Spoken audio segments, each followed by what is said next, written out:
Now, another thing we've already done with our Java x.swing.jOption pane function, and also our java.util scanner, is use automatically imported pre-written constants and methods. We've imported them. They were done by somebody else, but there are some pre-written methods that are already imported in Java.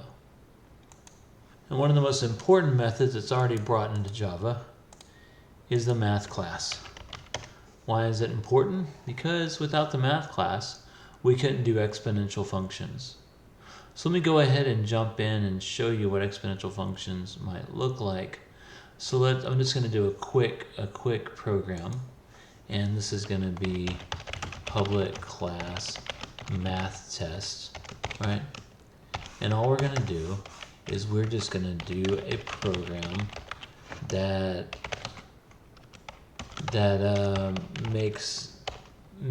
does exponents, right?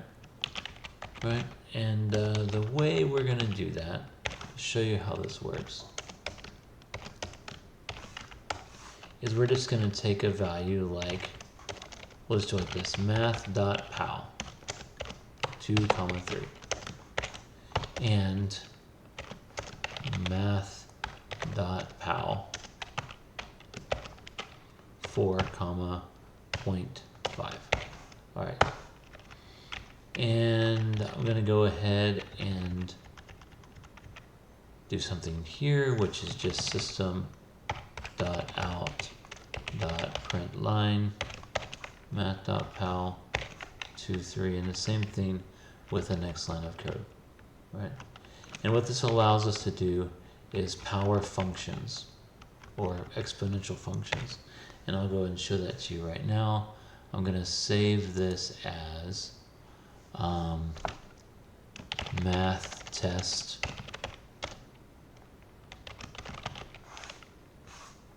.java. It's going to be nice and happy there. We're going to come here and I'm going to compile and run this code.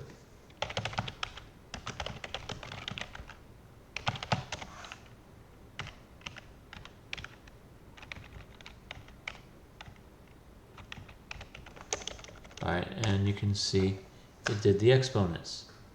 4 to the exponent of 1/2 is going to square root 4 and give you 2, and 2 to the power of 3 is going to give you 8. Math comes from the java.lang class. It's automatically imported. There are multiple math functions you can use. And these are just a few of those functions. We have absolute value function, arc cosine function, floor and ceiling functions, logarithmic functions.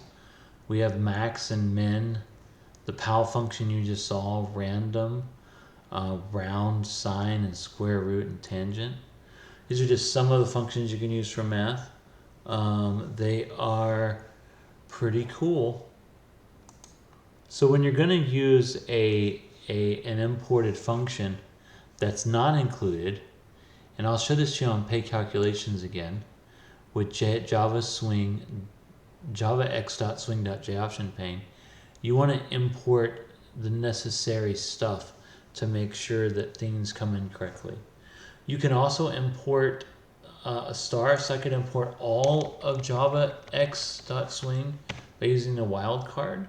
I don't typically like to use wildcards because I like to have the documentation of which libraries I'm using, but if you use wildcards, it shouldn't really affect much of anything at this life of computing. I do want to show you how the jOption pane would work in this case by talking about a quick method that is important to learn, and that's the toString method. So let's look back at our employee class and just talk about that. There is the toString method is a method that is native to all objects in Java. Usually it just points to a memory location, but you can override it by writing your own toString method and pulling out data for the user.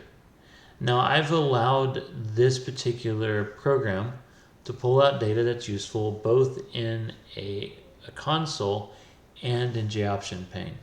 So you've already seen this work in a previous video.